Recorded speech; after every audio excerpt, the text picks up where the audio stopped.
Okay, we're on to our next presentation. From automation to autonomy, as the name implies, our next keynote explores the shift from automation to autonomy and examines how advances in large language models, real-time context retrieval, graph reasoning, and reinforcement learning are converging to create a new paradigm, AI-driven security operations, or SecOps. So please join me in welcoming to the stage Faiz Shuja, co-founder and CEO of SIRP Labs, Inc.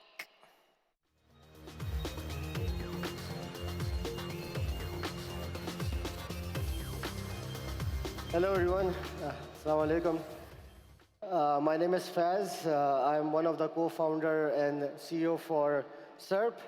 SIRP is the company that has created world's first self-driving SOC. And today I'm going to talk about how we gave birth to world's first self-driving SOC. So historically, we have seen that security operations have been, facing problems. And I'm sorry, I'm cutting here. I'm not seeing the notes here. So if somebody can put the notes. So we know the state of security operations. We have seen security analysts drowning in alerts, overwhelmed by the amount of alerts coming in, a lot of noise. So we have seen the mistakes we are making, the real threats that are slipping through the cracks. So it's not about skill and dedication. It's about scale. Humans simply can't keep up with the machine speed attacks that are happening. So if we see why traditional approaches are failing, we see SOAR platforms, multiple kind of automation, but they are reactive. They are static. So automation is not equal to intelligence. So we are already seeing that AI is being used by attackers. They are using deepfakes, polymorphic malware, large-scale phishing. So the challenge is not the alert fatigue. It's about how quickly you are able to respond. So if attackers are using AI to attack, why should not we use AI to respond to that attack at machine speed? So just like I was talking about, the kind of attacks we are seeing, the next wave of attacks that are coming, they are at machine speed, and we have to respond at the same speed. And so this is the crux of it. We run automation right now, and it's a static automation. It's procedures that, when something happens, do this. So that's static, and it doesn't evolve. It's just like the example of a pilot. If he, usually the pilots follow a checklist to fly. But if there is a storm, turbulence, lightning, and if he's following that checklist, I think the passengers on the plane are in trouble. So that's where, the human judgment, adaptability, intelligence comes in. So that's the exactly problem with the SOAR playbooks. They follow certain steps. They follow certain, defined steps. They don't think. They don't evolve.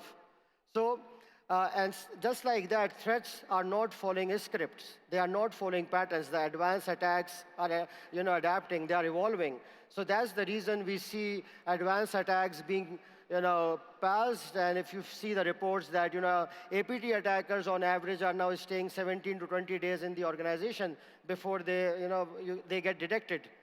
So the evolution, where we are coming from and where are we going. So this is, natural evolution of security operations. First came, the manual SOC, which was, done everything by hand. Then the, automated SOC, where you had the playbooks, scripts, workflows. But next is inevitable, autonomous SOC. A SOC that doesn't just automate, it should reason, adapt, and act. So just as, cars, and that's the, vision we had, that if Tesla can make self-driving cars, why can't we make self-driving SOC? So that's the full autonomy we are talking about. And this shift isn't optional. It's the survival. So I see that, we are seeing this coming, and now I think the industry and world is seeing the requirement for this. So how the autonomy looks like, a lot of people talk about that AI is going to replace humans. I don't believe in that. I don't believe that AI will ever replace humans. Uh, I see a SOC like this, where the humans are, there. AI is handling 80% of the noise, which, keeps on coming, and 20% of the signals you focus, the humans focus on the important stuff. They work on the important investigations rather than just processing the noise. So this is, what the vision is, and that's what, we are seeing, that humans and AI is going to, work side by side. So what are the, building blocks of this? Let's talk a little bit technical, how this, self-driving building block work and what are the components of it. So we see that all the alerts come in from different sources, SIM, EDR, NDR, whatever controls you have, to data lake, depending where you are getting your feeds from. They usually go into a platform, usually a SOAR platform, and from there you manage your workflow. So just to have the self-driving SOC, these are the components that you should have. And I'm sure you have heard all of these terminologies: LLM, RAG, GraphDB, chatbot, reflex learning, federated learning, all of this. So these are all the components that industry has been using. And one of the problem that has been there, that lot of technologies that you see right now, they are doing usually LLM wrapping. That means going to an external LLM to get the response. So basically, you are using somebody else's brain and making it think and giving you suggestions. So what was our intention was to have everything in country, in on-prem, even in an air-gapped environment.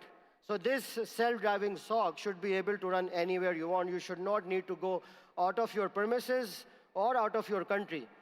So the components, how they are working. So alert comes in, we have LLM that understands and reasons like a security analyst. So it has a brain that does analyst level thinking. And from there, to give it context, we have RAG, which is giving context to the LLM that this is the environment, these are the alerts, these are the workflows it has, these are my historical incidents. So these are some of the things that that provides the context to the LLM.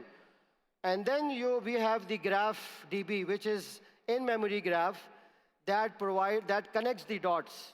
This basically fetches the context, more context, and provides a blast radius. Like, if this attack has happened, how many users are affected? How many assets are affected? What are the other artifacts? Part of this attack is, present in my environment.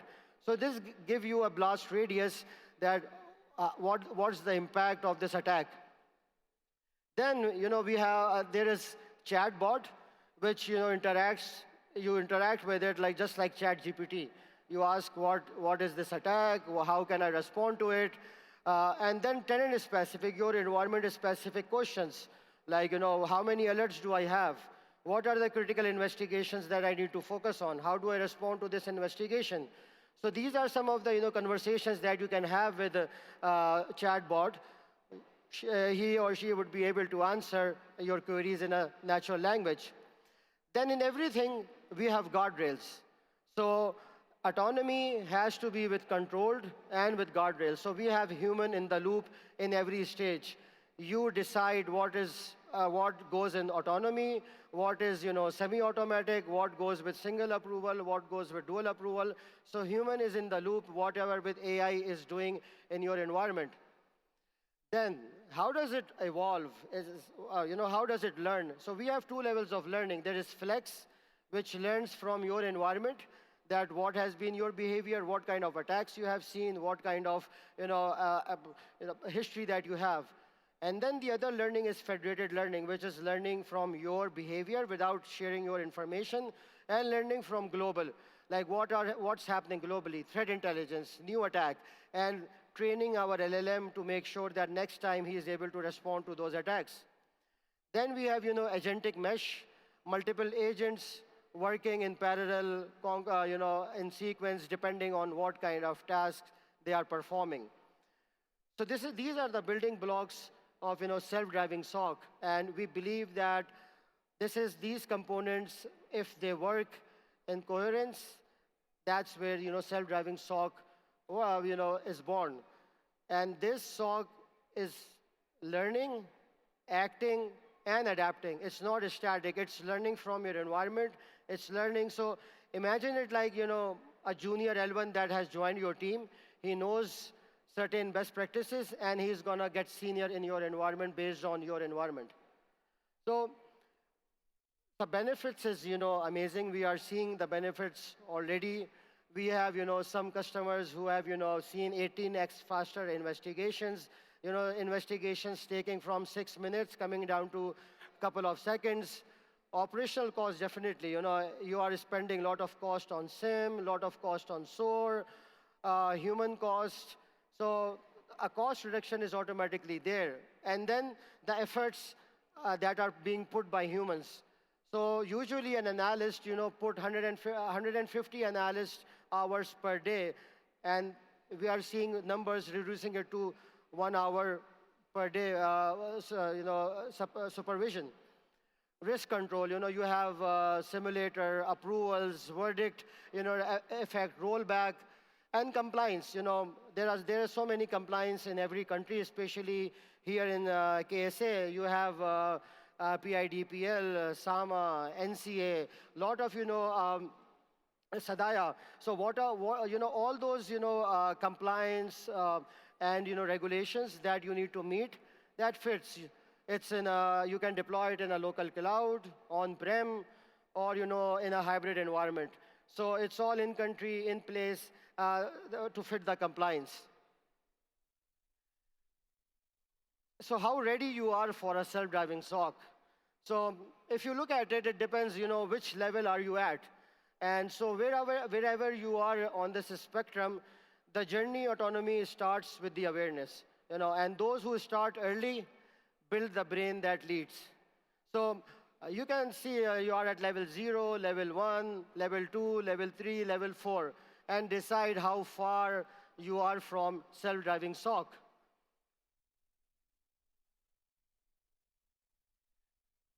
So this is the future of AI SecOps. I'm sure you can relate with a lot of layers. You are seeing ingestion layer where you have a lot of signals coming in from EDR, from network, from identity, cloud, email, all of these sources going into your data pipeline. It can be a SIM, it can be a data lake. There are a lot of vendors coming in this space. Then you have the storage layer. You are maybe storing in a SIM, in a data lake, in a bucket, hot, warm, cold bucket. And then you have the detection layer. Usually, it's a SIM, or we are now working on a detection layer where it's going to generate detection rules automatically, and it's going to generate playbooks automatically. So if there is a new attack, it's going to generate a detection rule and automatically go into data lake, hunts those searches, bring it back, and do the response. So I think the future of self-driving SOC is going to be one fabric across detection, protection, and response layer. So we are already in for 1, 2, 3, and 4 layers, and slowly going down into detection, storage, data pipeline, and data sources. Let's see. So this is what the future of AI SecOps would look like, and you can fit in what things you already have, and what are the stuff that you need to focus on.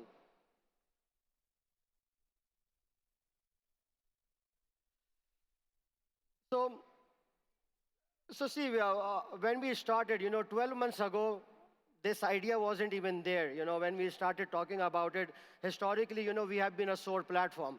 And it was static automation, and we were thinking what to do and all of that. Then Gartner comes with the AI agents in a hype cycle.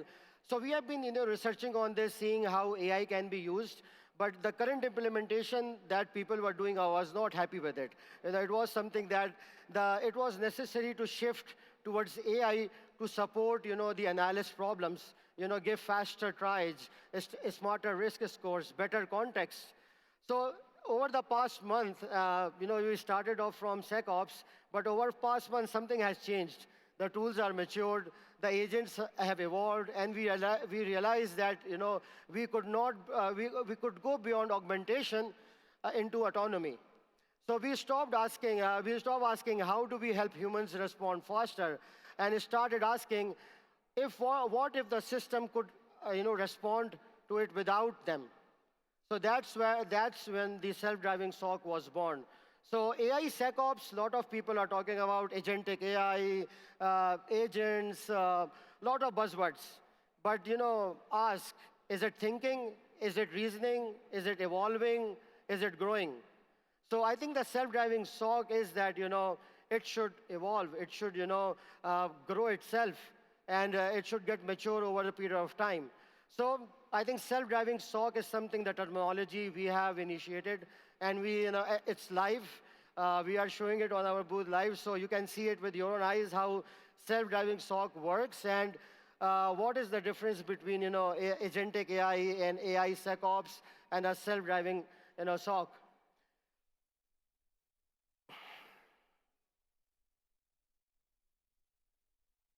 So yeah, this is my last slide, and you would see how self-driving SOC works. So we are not just building technology.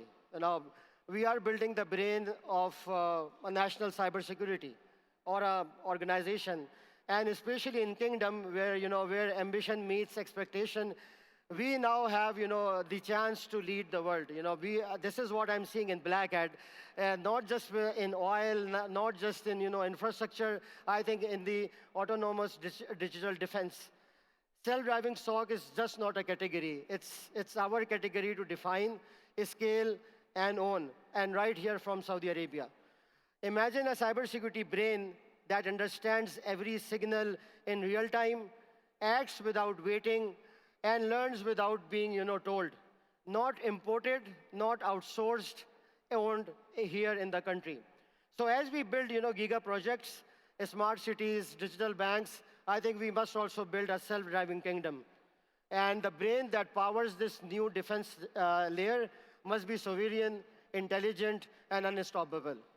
So let the world know the brain of tomorrow's cybersecurity is being built in Saudi Arabia. Thank you very much.